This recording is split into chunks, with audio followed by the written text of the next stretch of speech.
Today's going to be 32-5, Identities, Day 2.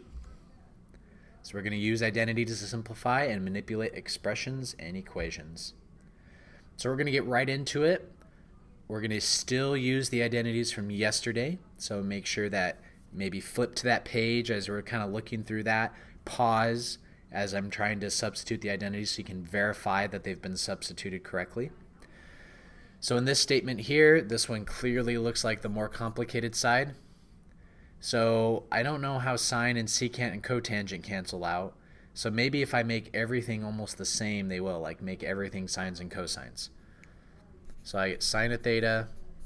Well, secant we know is 1 over cosine theta. And then cotangent is going to be cosine theta over sine of theta. Well, the cosines cancel out. The sines cancel out, and so you're left with 1. Look at that. Next one. So examining this, they both look pretty complicated. Probably want to use this side. Now the reason is, notice I have an x to the 4th, or something to the 4th, and here I have something squared, which means something along the way has disappeared. Something along the way has disappeared. So the other thing that I should notice is that notice how these are in secants and tangents, but on this side it's sines and cosines. So I will focus on this left side, and maybe the first thing I should do is turn everything into sines and cosines. So I get 1 over cosine to the 4th x, and then here sine to the 4th x over cosine to the 4th x. Well, I can combine these together now.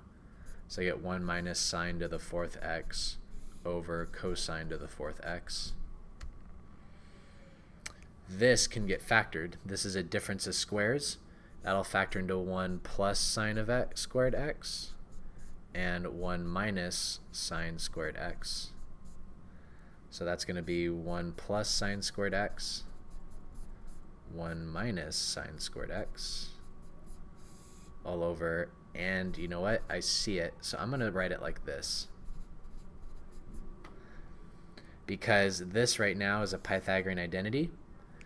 Sine squared theta plus cosine squared theta equals 1. Well, if I subtract sine squared on both sides,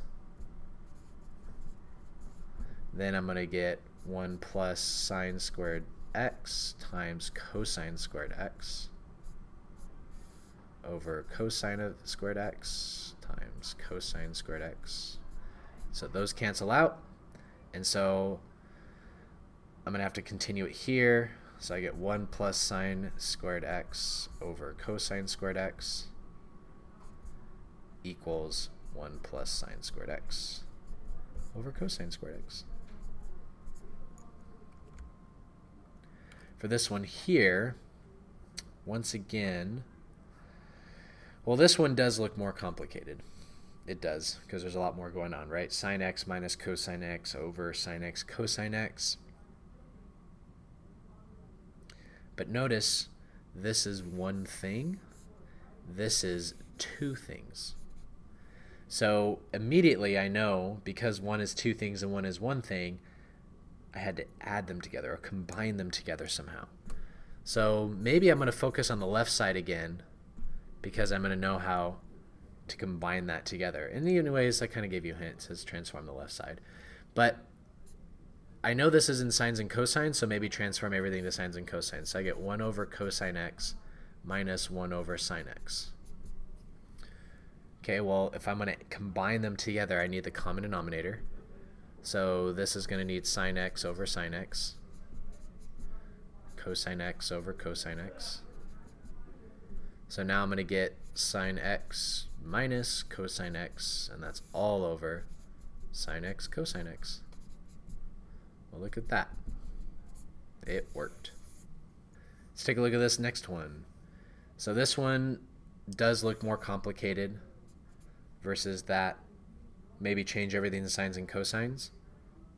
So I'm going to get 1 over sine theta, This is going to be sine over cosine minus cosine, and I'm going to put that over 1.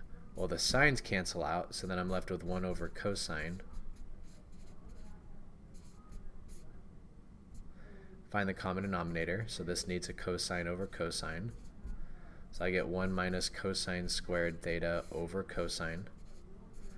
This Pythagorean identity, that's sine squared. And it works. So like I said, this is just a continuation of some of the things that we did yesterday, and we'll kind of continue on and focus and work on this in class. This does conclude our lesson. If you have any other questions, please leave them in the comments.